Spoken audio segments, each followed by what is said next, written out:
Chapter 32, The Winter Cometh. The sun had finally begun peeking through the thick gray clouds overhead on this chilly late October morning, as dozens of people readied the Daniels camp for this afternoon's fall festivities.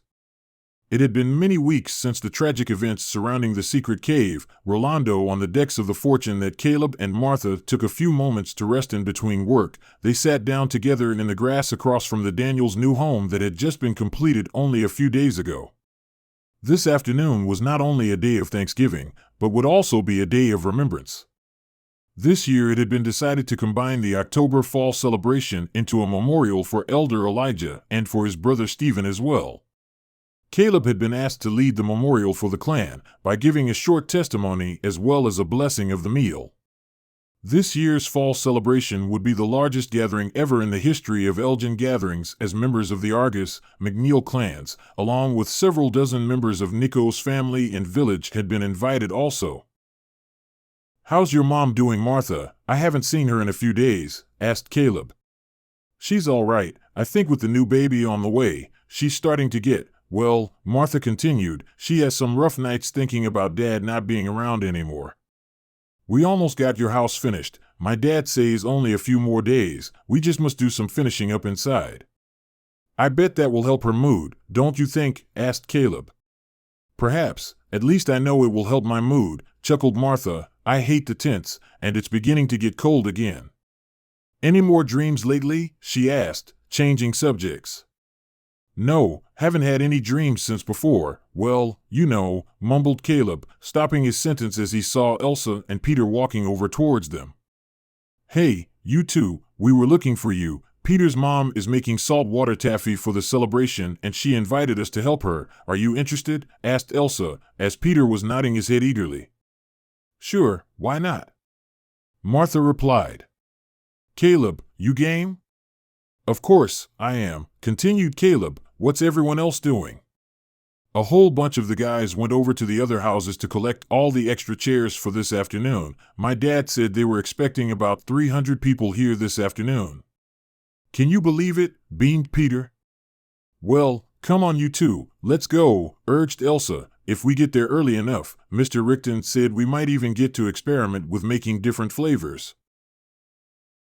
As Caleb and his friends ran off towards the Richtons' house, there were times when Caleb felt things were almost normal again, but then those moments came upon him when he would go home and there would be one less person sitting at the dinner table, or he would pass by Stephen's bedroom, and the tears would start to well up in his eyes.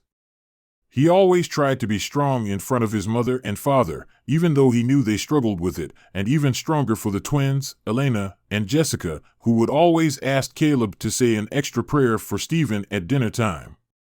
When Caleb would tuck them in bed at night, they stopped and asked Caleb to help them with a bedtime prayer for Stephen. He savored those moments inside, as he knew they felt the loss as much as he. The entire clan felt the loss for them as well. It had been common over the years to occasionally lose a family member to illness or perhaps an accident, but never to lose a family member to an act of violence.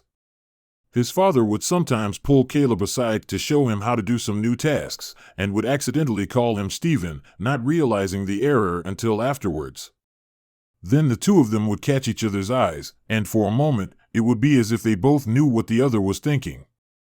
Over the weeks, Nico and Caleb's friendship would also grow and he would become like a second brother, showing him how to do things like Stephen would often do in the past, such as how to make his own bow and arrows, or how to climb trees and hide, or what would become Caleb's favorite, spear fishing in the river.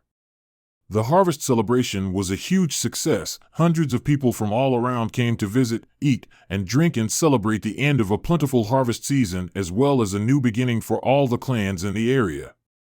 Caleb had led the memorial for his uncle Elijah as well as his brother Stephen. Many of the older men in the clan now seemed to look at Caleb much differently than they did before. He wasn't sure why. Perhaps they saw something in him that he hadn't yet begun to see in himself. As the days passed on and the nights grew longer, Caleb silently longed for his visions to return.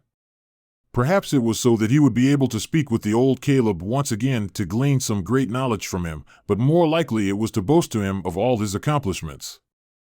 Then one morning it happened. Caleb woke up from a dream he had where he saw the old Caleb for a few seconds in which he saw old Caleb smiling at him and saying to him over and over, "Rest, young Caleb, it's time for you to rest. Your time has not yet arrived for you to lead, but rather to learn," and then he disappeared once again.